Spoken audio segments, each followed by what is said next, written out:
तो क्या मतलब मोक्ष की प्राप्ति होती है जो भागवत पुराण कहलाते हैं? मोक्ष सिर्फ सुन लेने भर से नहीं मिलता। आपको डायरेक्ट मोक्ष मिल जाएगा थोड़ा भागवत सुन के, ऐसा नहीं है। पर इतना मैं कहूँगा कि भागवत से सब कुछ मिल जाता है। जो जीवन भर केवल पाप ही किया हो, वो भी यदि भागवत महापुराण की कथा सुनता है तो उसकी जो गर्भवती महिला है, उन 4 आचरण उनके होने चाहिए। तो कैसे मतलब एक गरीब व्यक्ति कैसे इसको ऑर्गेनाइज कर सकता है और कहाँ से वो अफोर्ड करेगा? और प्रेमानंद जी को सब ज्यादा मतलब मानने लग गए हैं। कि उनकी दोनों किडनी फेल हैं और डायलिसिस उनका चलता है। कोई डॉक्टर उनको थे जो बोले थे कि तुम 2 साल में खत्म हो जाओगे, और वो 20 साल से जीवित हैं, नहीं खत्म हुए। कि भोले बाबा तेरे दर पर सारी दुनिया झुकती है।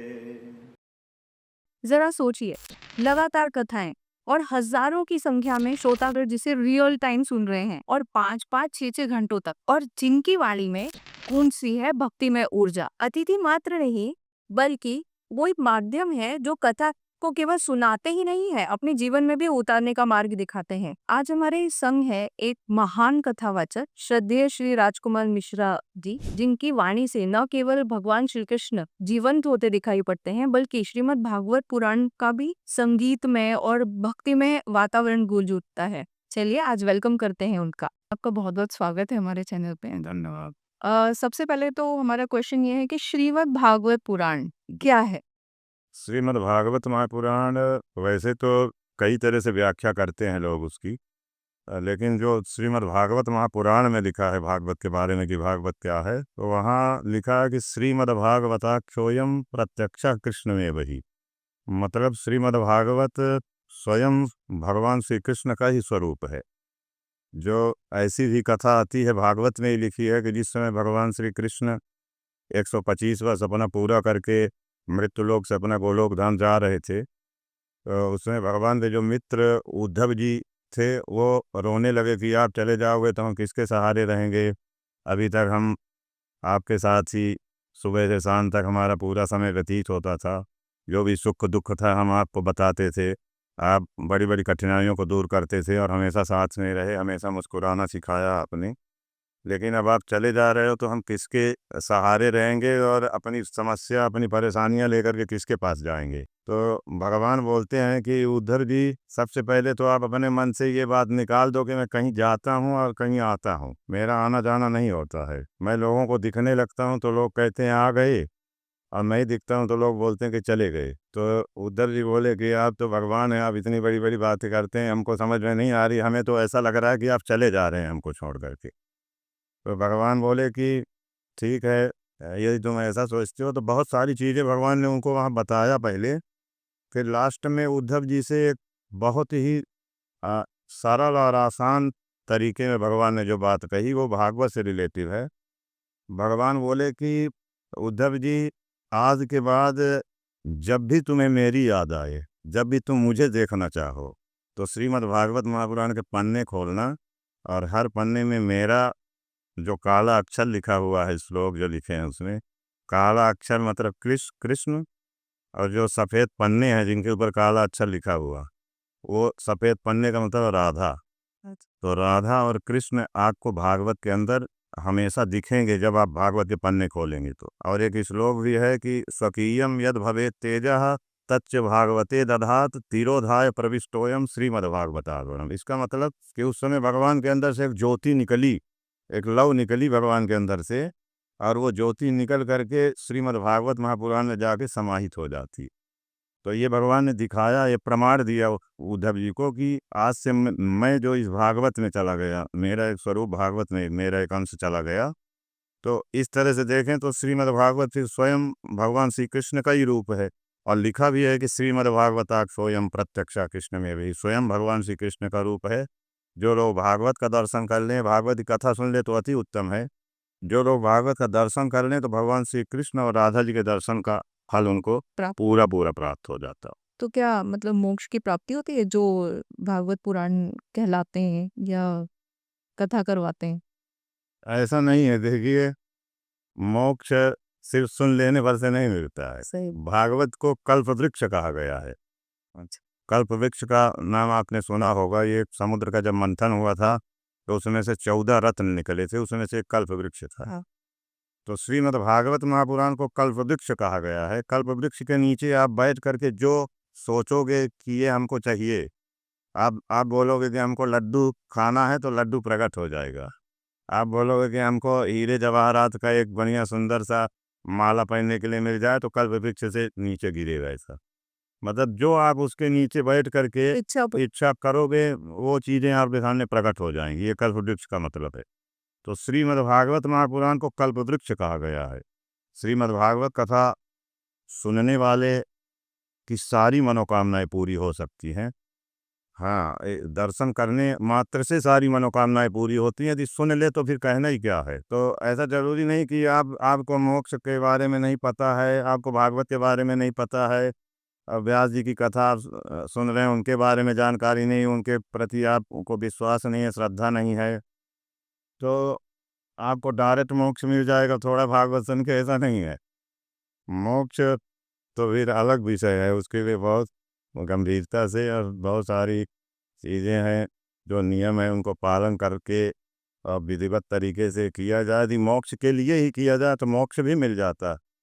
नहीं तो अभी मैं बोलूँगा आप भागवत कथा से मोक्ष मिलता है तो आप बोलेंगे कि आप हज़ारों लोगों को कथा सुनाते हो हर रोज़, तो कितने लोगों को मोक्ष मिला।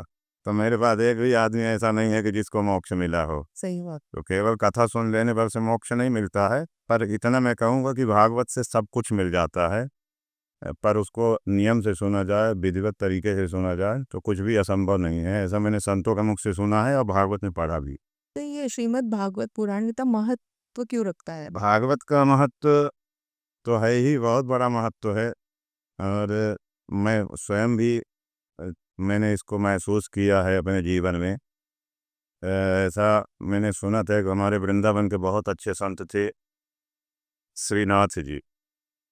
उन्होंने भागवत को ही पूरा अपना जीवन समर्पित कर दिया था। अपनी 5 वर्ष की आयु से भागवत पढ़ना शुरू किए, पूरी भागवत उनको याद थी। फिर उन्होंने भागवत का विद्यालय भी, कई विद्यालय खोले, जो आज भी उसमें से 2-3 विद्यालय वृंदावन में अभी भी चल रहे हैं नियमित रूप से। उनके बेटे, उनके पोते वो सब चला रहे हैं। ऐसा भी है कि अच्छे लोगों का तो कल्याण होता ही है, अच्छे लोगों का उद्धार होता ही है। जो पापी लोग हैं, पापियों का भी, जो जीवन भर कुछ नहीं किया, केवल पाप ही किया, ऐसी भी कई कथा है कि जीवन भर पाप करने वाला व्यक्ति भी आजन्म मात्रमपि येन सठेन किंचित जीवत छवो निगदितम सतु पाप कर्मा।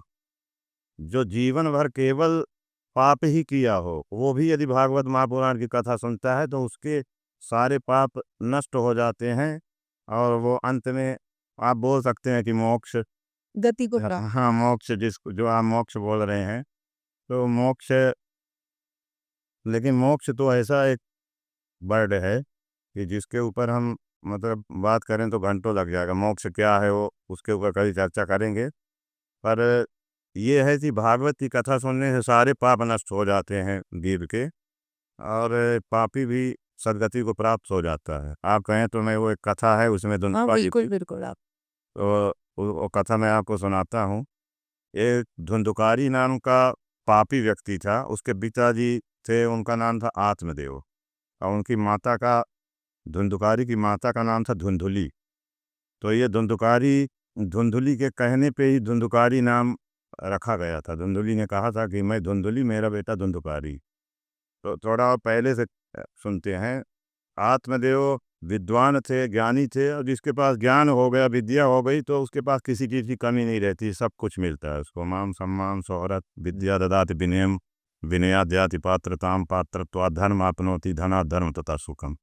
विद्या से विनम्रता आती है, विनम्रता से सब जगह स्थान मिलता है, मान प्रतिष्ठा मिलती है, और धन भी बहुत मिलता है, सारी चीज़ें मिलती हैं। तो आत्मदेव जी के पास सब कुछ था, लेकिन उनके पास में संतान नहीं थी। और शायद धुंधुली जो थी वो, उनका आचरण सही नहीं था, उसके वजह से उनको संतान नहीं थी। क्योंकि जब पति पत्नी दोनों में से कोई गड़बड़ हो, एक सही मार्ग पे चल रहा हो, एक गलत मार्ग पे चल रहा हो, किसी को तकलीफ दे रहा हो, पूजा पाठ में श्रद्धा ना हो, बड़ों का आदर न कर रहा हो, तो कुछ ना कुछ फिर दिक्कत हो जाती है। तो शायद मेरे हिसाब से तो यही कि धुंधुली सही ट्रैक पे नहीं चल रही थी, इसीलिए आत्मदेव जी के यहाँ कोई संतान नहीं होती है। लोग ताना मारना शुरू कर देते हैं। और एक दिन आत्मदेव जी बहुत दुखी होते। धुंधुली को कोई फर्क नहीं पड़ रहा था कि मुझे संतान नहीं थी। उसका मानना था कि अ, बंध्या व विधवा नारी, जो बंध्या है मतलब जिसको संतान नहीं है, और जो विधवा है जिसको पति नहीं है, ये दो तरह की जो नारियां हैं, दो तरह की जो महिलाएं हैं, ये सुखी हैं, ऐसा वो सोचती थी। ये दोनों ही सुखी हैं, इनके अलावा बाकी सब दुखी हैं, क्योंकि बच्चे को लालन पालन दुलार ये वो सब, उसको 9 महीने गर्भ में रखना, बहुत सारी मगजमारी, ऐसा वो सोचती थी। तो उसको कोई फर्क नहीं पड़ता था। लेकिन आत्मदेव जी बहुत दुखी हुए, और एक कहीं दक्षिण भारत में एक नदी है गंडकी। गंडकी नदी, वहीं नदी के किनारे वो गए, अ, और वहाँ जा कर के बैठ गए, और वहाँ पर रोने लग गए। तभी एक साधु वहाँ संत आते हैं, और वो संत आ करके पूछे कि क्यों दुखी हो आप, कथम रोदस विप्रतम, क्यों रो रहे हो, काते चिंतावली ऐसी, तुम्हारी क्या चिंता है, बद त्वम सत्वरम मह्यम, अपना मुझे दुख बताओ, सस्य दुख से कारण, तुम्हारे दुख का कारण क्या है ये बताओ। तब उन्होंने कहा कि मेरे दुख का कारण है कि मुझे कोई संतान नहीं है, और यदि आप दे सकते हैं तो मुझे संतान दे दीजिए। तो आत्मदेव जी को साधु जो थे सन्यासी, उन्होंने समझाया कि भगवान जो करते हैं उसी में हमारा भला है, ये सोचना चाहिए। जो भगवान ने नहीं दिया, जो दे दिया तो समझो भला, जो नहीं दिए तो समझो डबल भला। तो दे दिया तो कृपा, नहीं दी तो डबल कृपा। तो उन्होंने कहा कि नहीं, ऐसा नहीं है, हमने पढ़ा है, क्योंकि आत्मदेव ज्ञानी थे, उन्होंने बहुत सारी धर्मशास्त्र की किताबें पढ़ी थी। तो उन्होंने कहा कि मैंने पढ़ा है कि धिक जीवितम प्रजाहीनम, धिक गृहम च प्रजाम बिना, अधिक धनम चानपत्यस्य, अधिक कुलम संततिम बिना। जिस घर में कोई रहने वाला ना हो, घर को धिक्कार है। जिस अन्न को कोई खाने वाला ना हो, अन्न को धिक्कार है। जिस राजा के पास प्रजा ना हो, राजा को धिक्कार है। और जिस पति पत्नी के पास कोई संतान ना हो, दोनों पति पत्नी के जीवन को धिक्कार। तो आप मुझे संतान दें, मुझे ज्ञान नहीं चाहिए, ज्ञान मेरे पास बहुत है। तो जब वो आत्मदेव जी जिद करते हैं, रोने लग जाते हैं, तो वो जो साधु थे उन्होंने उनको एक फल दिया, अपनी झोली में से निकाल के बोले ये फल अपनी पत्नी को खिला देना। 9 महीने यदि उसने सत्य शौच दया दान, ये 4 चीज़ों का यदि उसने ध्यान दिया, सत्य मतलब झूठ न बोलना, शौच मतलब पवित्रता से रहना, और दया मतलब जो जिसके ऊपर आप दया कर सकते हो उसके ऊपर आप, बहुत बड़े आदमी के ऊपर तो हर छोटा आदमी दया नहीं कर सकता है, लेकिन हमसे जो छोटे हैं उन पे हम जिन पे दया कर सकते हैं उन पे दया करना। और अंतिम बात उन्होंने बताया कि दान, जो ब्राह्मणों को साधु संतों को दान दें, अन्न दान दें, धन दान दें, जो भी दे सकें वो। ये 4 चीज़ें उन्होंने बताया कि ये जो गर्भवती महिला है उनको अपने 9 महीने के अंदर जो गर्भ का समय होता है उस समय में 4 चीज़ें, 4 आचरण उनके होने चाहिए, चारों चीज़ें उनके जीवन में अपने उनको उतारना चाहिए, चारों बातों। बोले कि जाओ ये फल खिलाओ अपनी पत्नी को। फिर वो आत्मदेव जी आए, अपनी पत्नी धुंधुली को दिए फल, और उस फल को धुंधुली ने नहीं खाया, गाय को खिला दिया। उसकी बहन को बालक होने वाला था, वो प्रेग्नेंट थी, गर्भवती थी, तो उसने पैसे दे करके अपनी बहन से बोला कि तुम मुझे 8 महीने बाद जब तुझे संतान होगी तो मुझे दे देना। फिर उसकी बहन को बालक हुआ तो उसने धुंधुली को ला करके दे दिया, बदले में उसने पैसा दिया। और गैया को जो फल खिलाए थे उसमें से भी बालक हुआ, तो उसके कान गाय जैसे थे, बाकी पूरा शरीर मनुष्य का था। तो ये बात केवल धुंधुली जानती थी और धुंधुली की बहन जानती थी। आत्मदेव जी नहीं जानते थे कि हमारा फल जो संत से मिला था प्रसाद के रूप में, उसको इसने गाय को खिला दिया। ये बात आत्मदेव नहीं जानते। तो आत्मदेव बहुत खुश हुए कि मेरे पत्नी को भी एक बालक हुआ। उसने ये नहीं बताया कि मैंने मेरी बहन से लिया, तो मेरी पत्नी को भी एक बालक हुआ और मेरे गाय से भी एक बालक हो गया। तो दोनों बालकों का जब वो नामकरण करने चले तो एक का तो गाय से जो हुआ था उसका उन्होंने गोकर्ण नाम रख दिया, गाय के जैसे कान, तो गोकर्ण। और दूसरे का जब नामकरण करने लगे तो धुंधली ने कहा कि इसका नाम मैं रखूंगी, ये मेरा बेटा है। तो आत्मदेव जी बोले ठीक है तुम रख लो, एक का मैंने रख लिया, एक का तुम रखो, पति पत्नी दोनों का समान अधिकार होता है। तो उसने कहा कि मैंने सोच रखा है पहले से, मैं अपने बेटे का नाम धुंधुकारी रखूं। अब उसने धुंधुकारी नाम रख दिया। दोनों बच्चे गोकर्ण और धुंधुकारी। तो फिर लिखा है कि धीरे धीरे जब बड़े होने लग गए, कियत काले न तौ जातौ तरुणौ तनया मतौ, गोकर्ण पंडितो ज्ञानी धुंधुकारी महाखला। गोकर्ण पंडित हुए, ज्ञानी हुए, और धुंधुकारी महाखल हुआ, दुष्ट हुआ, बहुत अत्याचार करता था। उसने धीरे धीरे भी समय आया कि जुआ खेलना चालू किया, दारू पीना, शुरू कर दिया, वैश्यावृत्ति करना शुरू कर दिया, पिताजी का जितना धन था सब नष्ट कर दिया और पिताजी की भी पिटाई कर दी। पिताजी चले गए जंगल में, माताजी की भी पिटाई की तो माताजी कुएं में जाके कूद गई, रात में मर गई। और गोकर्ण जी चले गए तीर्थ में, तो उसने फिर 5 विवाह किया, 5 महिलाओं के साथ या एक तरह से कह लो वैश्याओं के साथ में रहने लग गया। तो कुछ दिनों के बाद उसकी वो 5 पत्नियों ने ही उसको मार करके घर के अंदर ही गड्ढा खोद करके उसको दफना दिया और जो उसकी कमाई थी बराबर बराबर बांट के 5 निकल गई हो। अब ये जब अकाल मृत्यु मरा तो प्रेत बना। फिर ये प्रेत बनता है तो गोकर्ण जी जब आते हैं अपने घर में तो उनको दर्शन देता है, ये डराता है प्रेत के रूप में।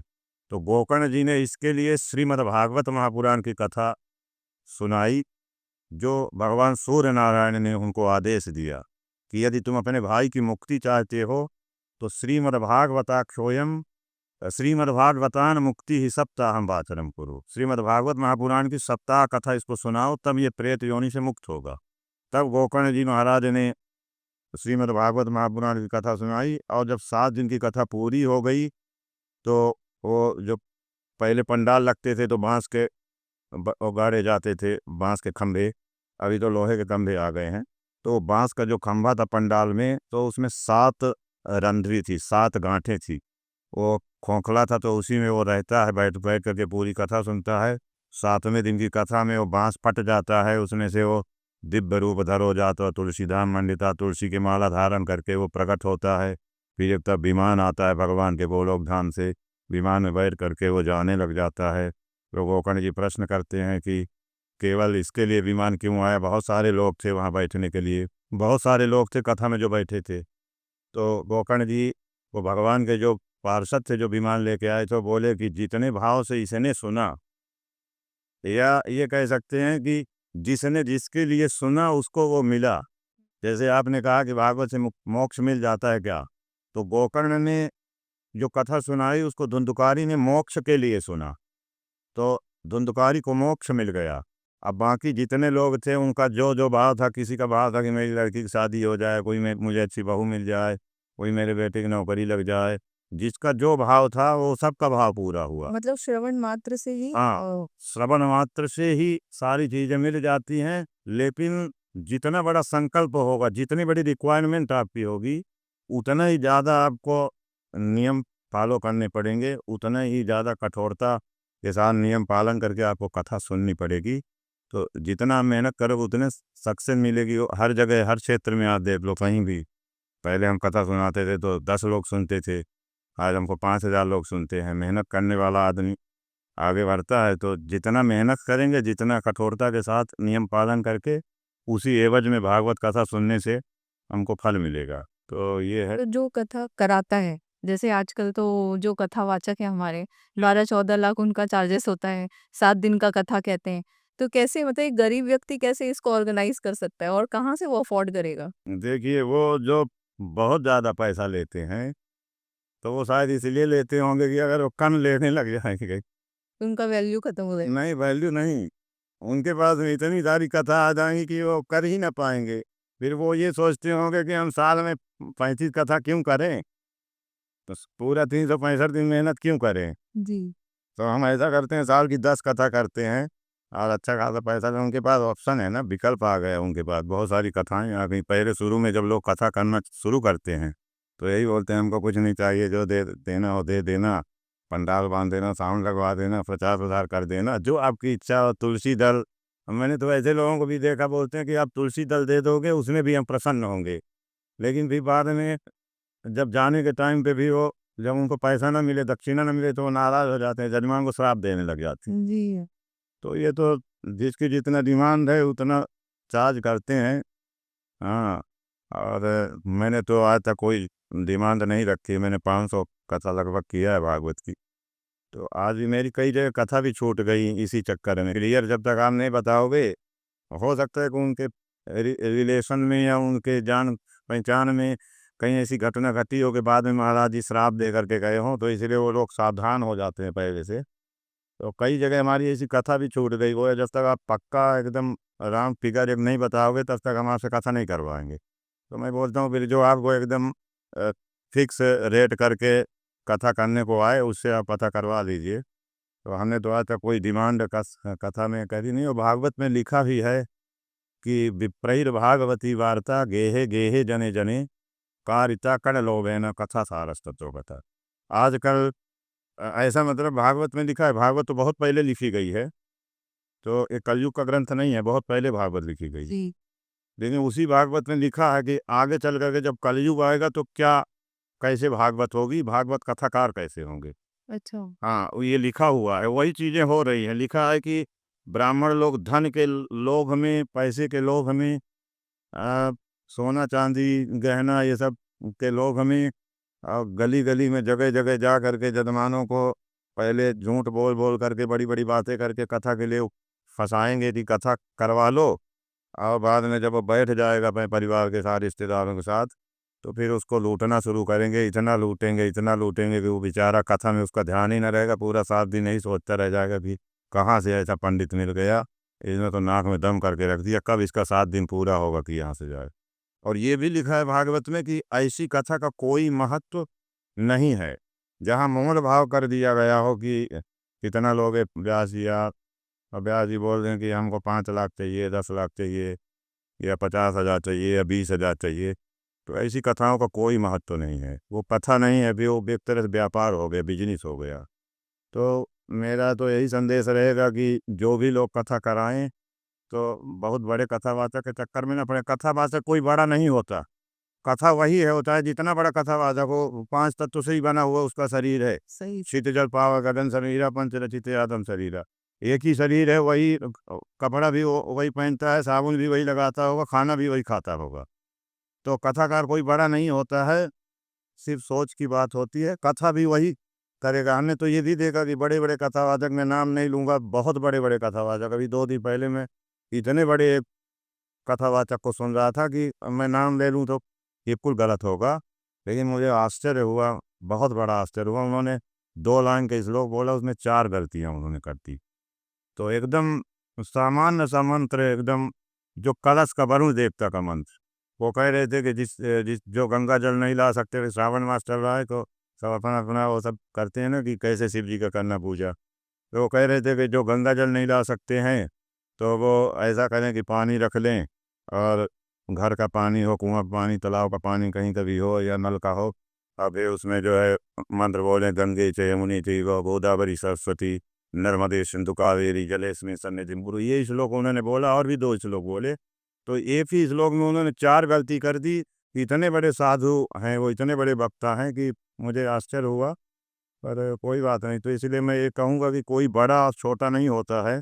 कभी कभी ऐसा होता है कि जो जिसको हम बड़ा मानते हैं वो बहुत छोटा होता है, उसको कुछ भी नहीं आता है, उसका सिर्फ नाम बड़ा और दर्शन छोटे, वैसी हाल है।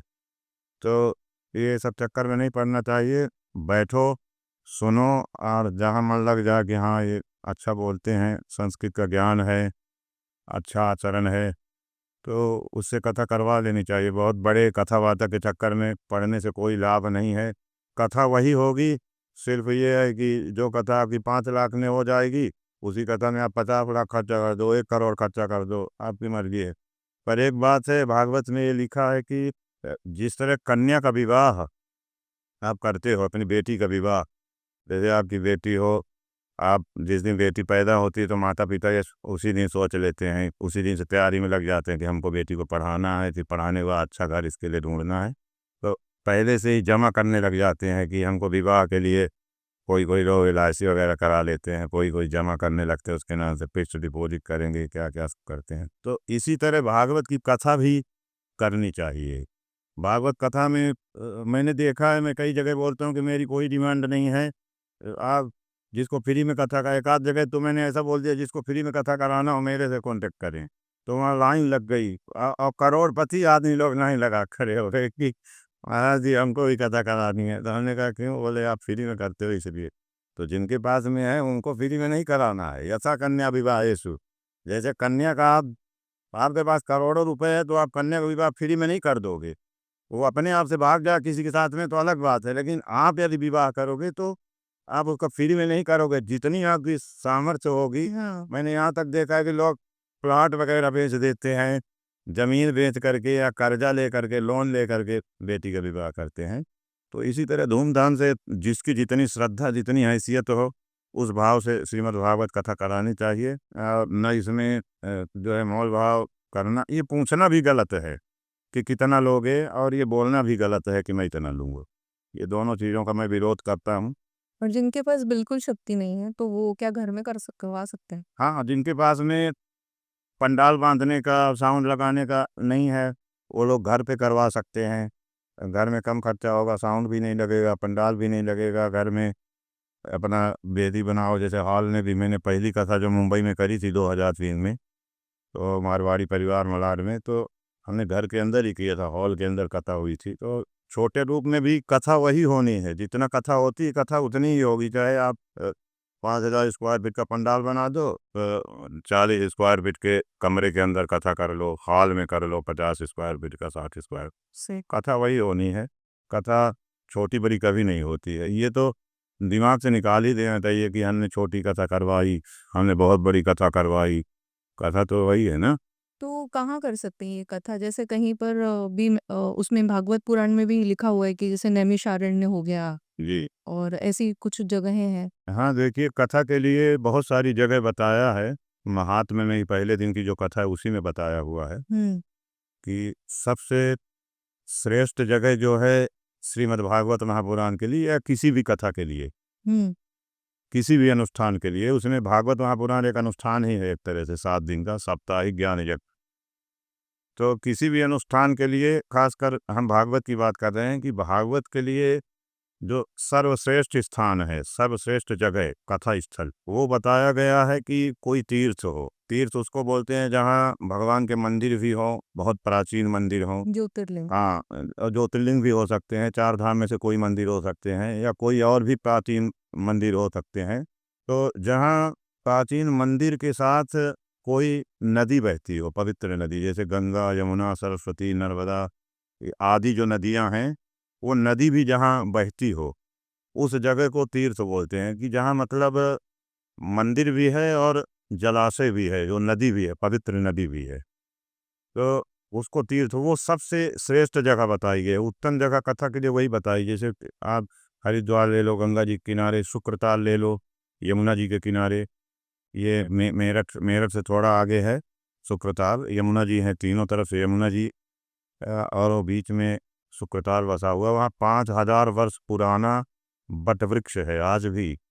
ऐसा वर्णन आता है कि जिस वृक्ष के नीचे सुखदेव जी महाराज बैठ करके राजा परीक्षित को कथा सुनाए थे, वही बट वृक्ष वहाँ पर है। मैंने वहाँ कथा किया है 2009 में, मैंने कथा किया है वहाँ, अक्टूबर 2009 में। तो मैंने देखा वो 1 किलोमीटर में फैला हुआ बट वृक्ष है। उसकी जो शाखाएं हैं, डालियां हैं, 1 किलोमीटर में फैली हुई हैं चारों तरफ। और उसी वृक्ष के नीचे ही बहुत सारी धर्मशालाएं बनी, बहुत सारे हॉल बने हुए हैं। उन्हीं में एक साथ में कई कई आयोजन होते हैं, एक साल में 50-50 आयोजन वहाँ चलते हैं। तो एक तो सब सर्वश्रेष्ठ जगह जो भागवत के लिए वो तीर्थ है, और दूसरा यदि तीर्थ में आप नहीं जा सकते हो, क्योंकि आपके बहुत सारे लोग होते हैं, आप चाहते हो कि जब हम कथा कराएं तो सारे लोग उसमें आएँ, लोग नहीं जा पा रहे हैं उतना दूर, तो फिर आप अपने जहाँ आप घर में रहते हो, आपके घर के आसपास में कोई मंदिर हो, कोई देवालय हो, तो मंदिर का कोई प्रांगण हो, उसमें सामने की जो जगह हो मंदिर के, वहाँ कर सकते हैं। वो भी दूसरे नंबर पर बताया गया। और तीसरे नंबर पर आप यदि ये दोनों चीज़ जगह पे नहीं कर सकते हैं, तो आप अपने सोसाइटी में कर सकते हैं, अपने द्वार पर कर सकते हैं, दरवाजे पे के बाहर कर सकते हैं।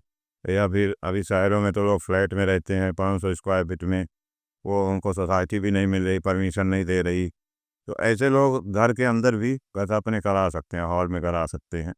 थोड़ा कम व्यवस्थाएं करनी पड़ेगी, कम व्यवस्थाओं में कथा हो जाएगी, लेकिन कथा उतना ही हो जाए। तो आपने अभी नदी के किनारे की बात की तो मुझे याद आया कि आप नदी के किनारे ही रहते हैं, गंगा जी की नदी के। हाँ, मैं वृंदावन रहता था।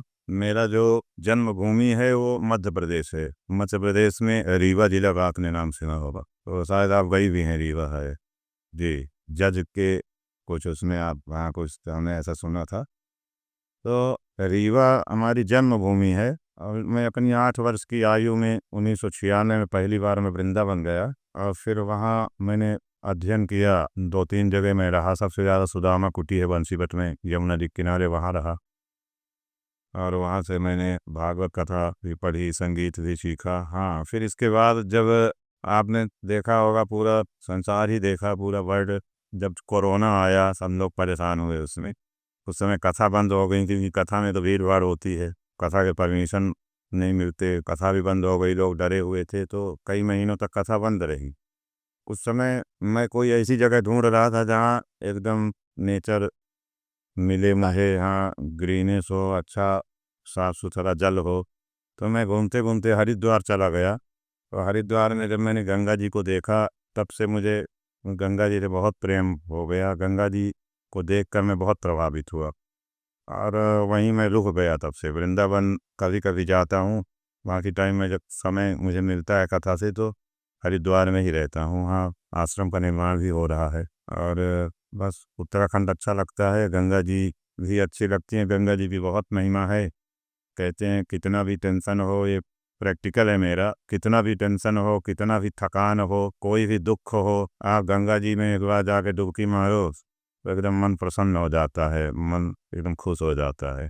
और ऐसा लगता है कि पूरा दिन गंगा जी किनारे ही बैठे रहें, जैसे वो बहती रहती हैं, एकदम झर झर झर झर आवाज़ करती हुई, निरंतर धारा प्रवाह बहती हैं, बहुत सुंदर जल होता है।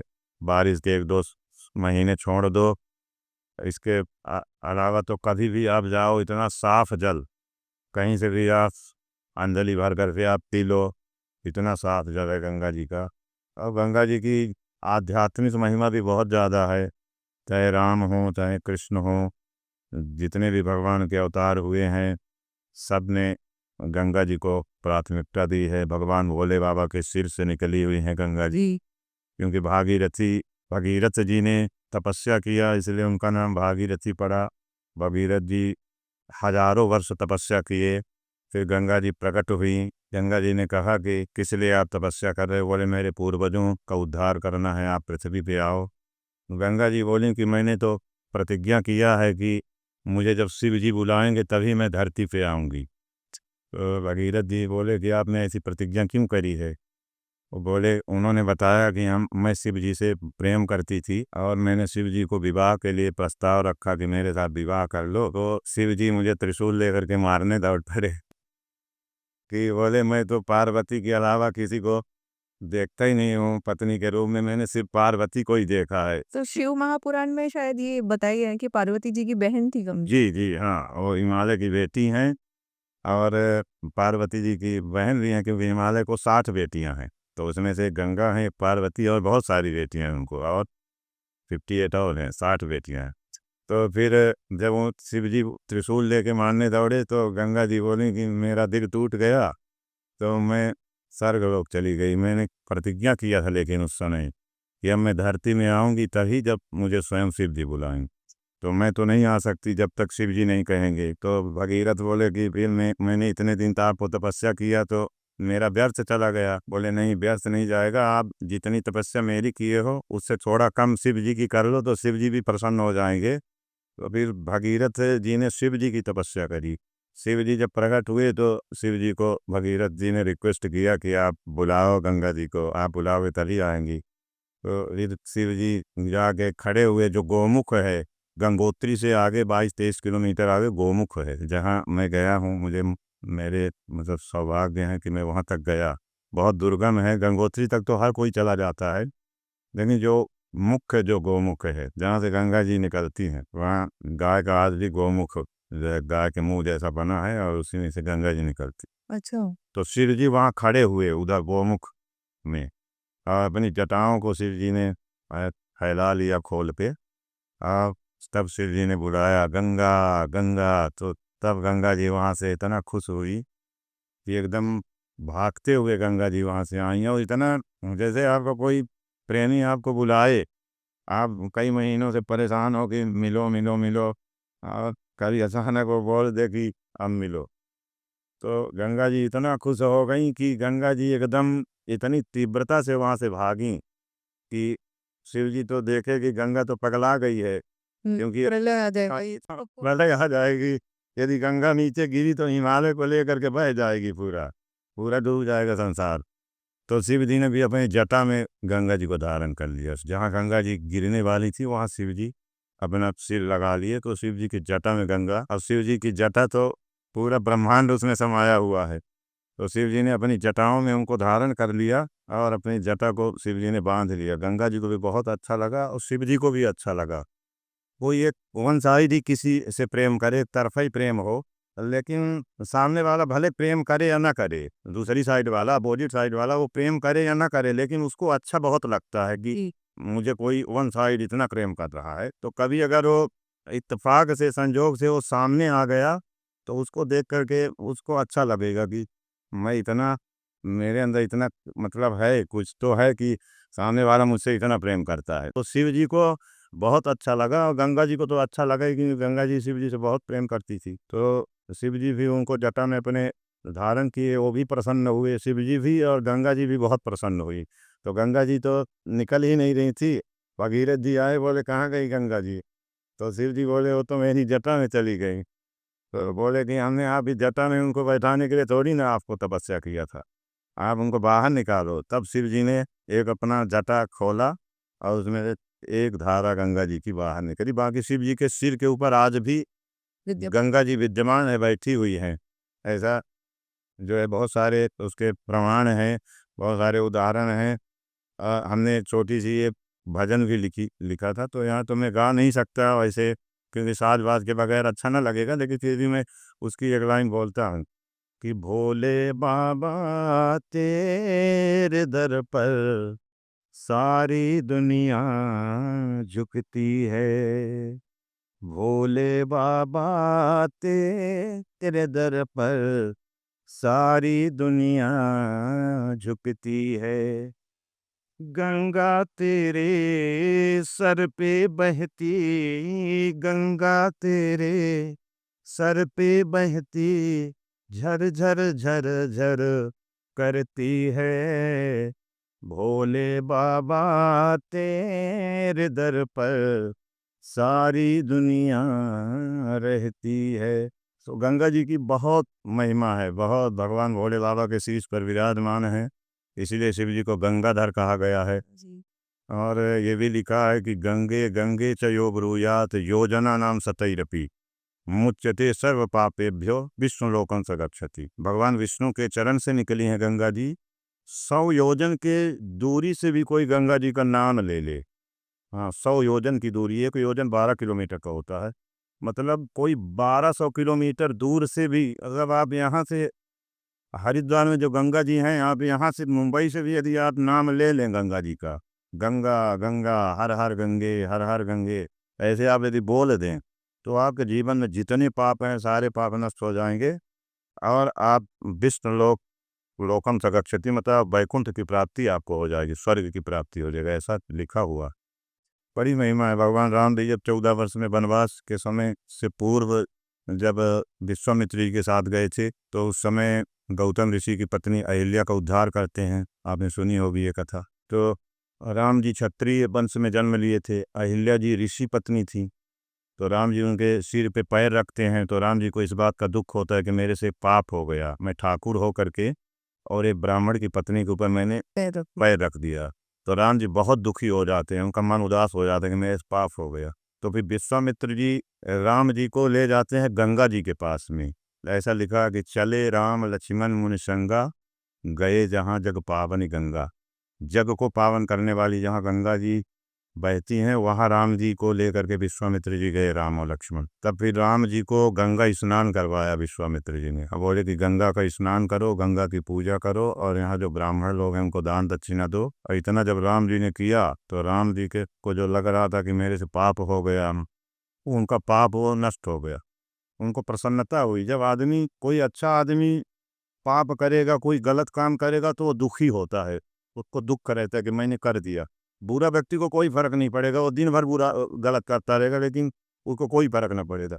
लेकिन कोई अच्छा व्यक्ति जब अपराध करता है तो उसको उसका दुख होता है, उसके चेहरे में दिख जाता है कि हमने गलत किया, जब तक उसका प्रायश्चित न कर ले। तो राम जी से जब ये गलती हुई, राम जी ने जब गंगा स्नान आदि किया, तब उनका मन प्रसन्न हो गया, उन्हें ऐसा लगा कि अब मेरा पाप जो था वो धुल गया। तो गंगा जी की तो ऐसी महिमा है, गंगा जी बहुत ही पवित्र हैं। आप शिव महापुराण भी करते हैं?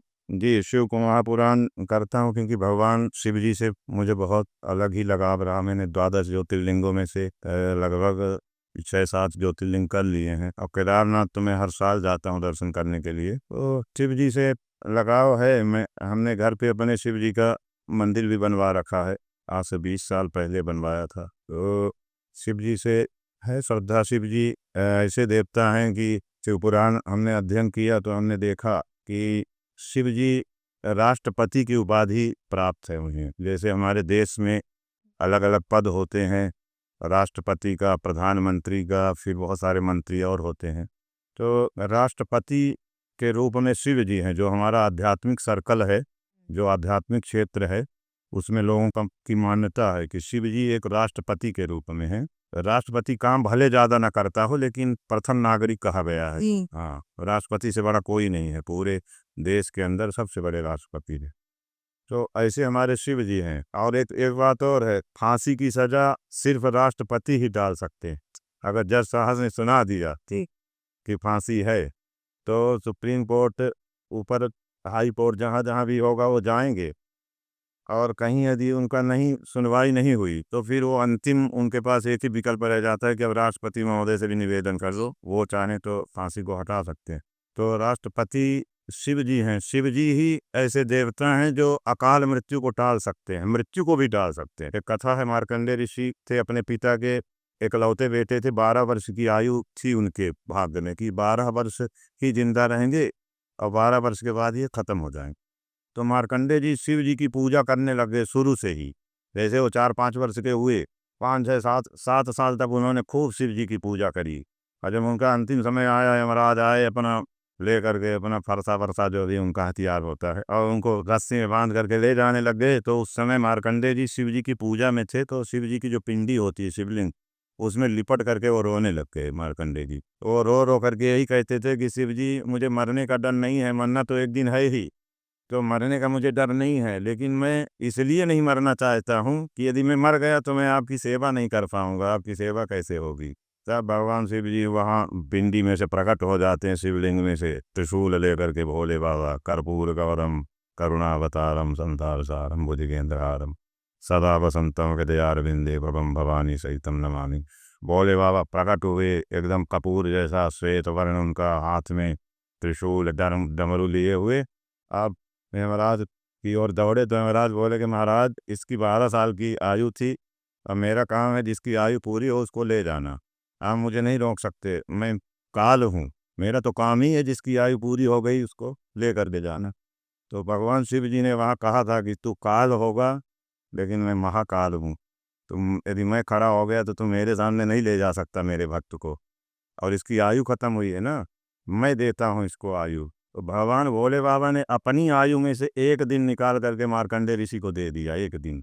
तो आज तक मार्कंडेय ऋषि की आयु खत्म नहीं हुई, आज तक आगे भी नहीं खत्म होगी। जो चिरंजीवी हाँ, चिरंजीवी हो गए। 7 जो चिरंजीविनी हैं, उस 7 चिरंजीवियों में मार्कंडेय जी का भी एक नाम आता है। मानते भी हैं, मानने के लिए मजबूर कर देते हैं ग्रंथ और शिव जी का व्यवहार आचरण। तो भागवत में तो ऐसा नहीं दिखा। भागवत में नारायण को सब कुछ बताया गया है, और जिसका भी आप पुराण पढ़ेंगे, देवी पुराण में देवी को सब कुछ बताया गया कि देवी ही सब कुछ है।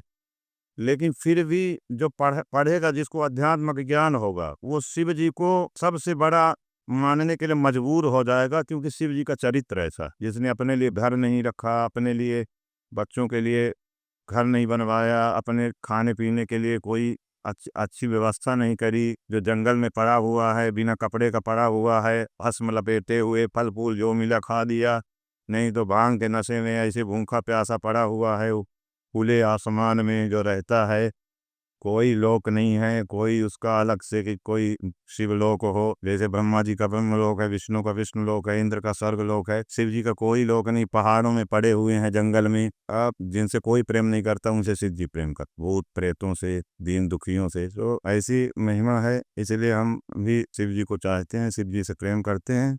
तो शिव जी की कथा है, शिव महापुराण तो करता हूँ। कभी कभी कोई कराते हैं तो करता हूँ, कभी आयोजन खुद से भी करता हूँ। साल में एक आयोजन शिव जी के नाम पर में कोई ना भी कराए तो शिव महापुराण की कथा, एक बहुत बड़ा आयोजन हमारा शिव महापुराण का विरार में हर साल होता है। तो अच्छा, शिव जी के तो अभी बहुत चाहने वाले लोग भी हो गए हैं, बहुत सारे कथावाचक ऐसे आए हैं जो शिव जी के लिए एक अलग क्रांति लाए हैं।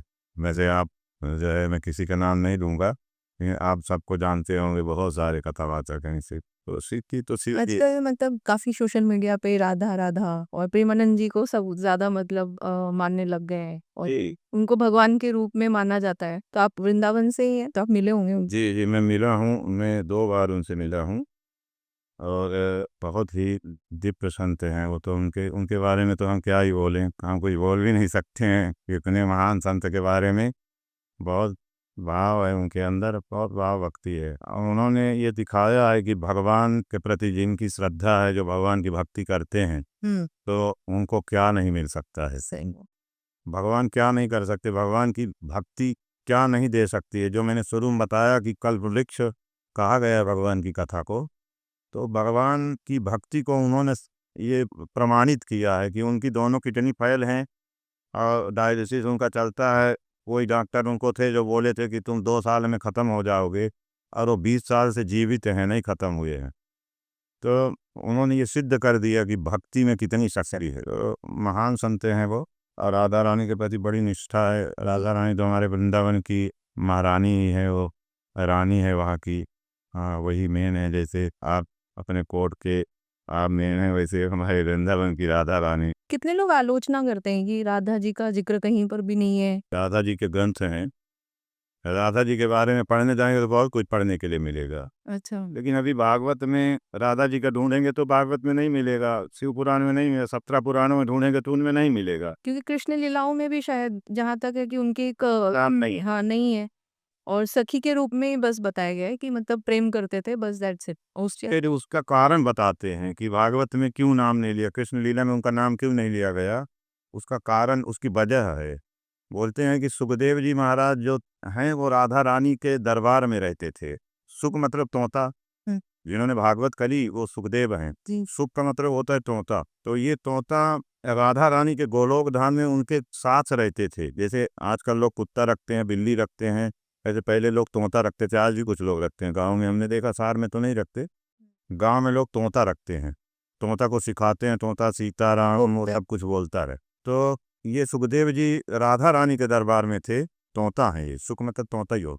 तो ये जब राधा रानी और कृष्ण भगवान 125 वर्ष पहले यहाँ आने लगे, तो उस समय ये कहते हैं कि मुझे भी चलना है। फिर ये आते हैं सुखदेव के रूप में, वेद व्यास जी की पत्नी पिंगला के गर्भ से इनका जन्म होता है और शिव जी के द्वारा ये कथा सुनते हैं, लंबी कथा। तो उस पर हम लोग कभी बाद में चर्चा करेंगे। तो सुखदेव जी राधा रानी को गुरु अपना मानते हैं क्योंकि उनके दरबार से ही हैं। आपका, जैसे आपका कोई होगा, कोई भी आप जानवर पशु कोई भी पालेंगे तो वो आपके प्रति उसकी श्रद्धा रहोगे। तो ये भी बहुत बड़ी श्रद्धा रखते हैं राधा जी के लिए। तो राधा जी का नाम ये भागवत में इसलिए नहीं लिए कि यदि राधा जी का नाम लेंगे तो उनको समाधि लग जाती है, 6 महीने की समाधि लगती है। एक बार राधा नाम लेते ही 6 महीने की समाधि। कोई कोई ऐसा विषय होता है जिस विषय पे आपसे यदि चर्चा किया जाए तो आप भी भाव विभोर हो जाएंगे, भावुक हो जाएंगे। ठीक है, हर किसी के जीवन में कुछ ना कुछ ऐसा होता है। किसी किसी के पिताजी बचपन में चले गए, माँ बचपन में चली गई, या कोई किसी से बहुत प्रेम किया हो, उसको न मिला हो या न मिली हो, उसका जिक्र कर दो तो उसका दर्द थोड़ा टाइप ये इंसान तो ऐसे सुखदेव जी राधा जी से बहुत प्रेम करते हैं, बड़ी श्रद्धा है। जब राधा जी का नाम आता है तो 6 महीने को उनको समाधि, या 6 महीने का ना भी समझो, 1 महीने का या 10 दिन की मान लो, जी। या 2 दिन का, 1 दिन का भी मान लो। और राधा परीक्षित जिनको सुखदेव जी कथा सुना रहे हैं उनको 7 दिन का श्राप लगा है, 7 दिन में उनको कथा सुनानी है। तो सुखदेव जी ने इसलिए भागवत में कहीं नाम नहीं लिया कि यदि मुझे समाधि लग गई 1 दिन के लिए भी या 1 घंटे के लिए भी समाधि लगी तो वो 1 घंटा राजा परीक्षित का बेकार हो जाएगा। तो इसलिए उन्होंने भागवत में कहीं नाम नहीं लिया है, क्लियरली नाम नहीं लिया है, इनडायरेक्टली कई जगह राधा जी का नाम लिया गया है। और राधा जी के बारे में तो ऐसा लिखा है कि राधा जी चारों युगों में राधा जी का जन्म हुआ है, सतयुग में, त्रेता में, द्वापर में और कलयुग में। हाँ, कलयुग में मीरा जी के रूप में राधा जी अवतरी हैं, ऐसा कैसी कथा। तो राधा जी हैं कौन, स्वयं श्री कृष्ण के ही रूप हैं। ऐसा हमने पढ़ा है और सुना भी है कि राधा जी स्वयं श्री कृष्ण के रूप हैं। कृष्ण इतने सुंदर हैं कि कृष्ण के जैसा कोई नहीं। कृष्ण के जैसा अगर तेरी छवि निराली है बांके बिहारी जी, ऐसे भगवान हैं। उनके जैसा कोई हंसता नहीं, उनके जैसा कोई बातें नहीं करता है।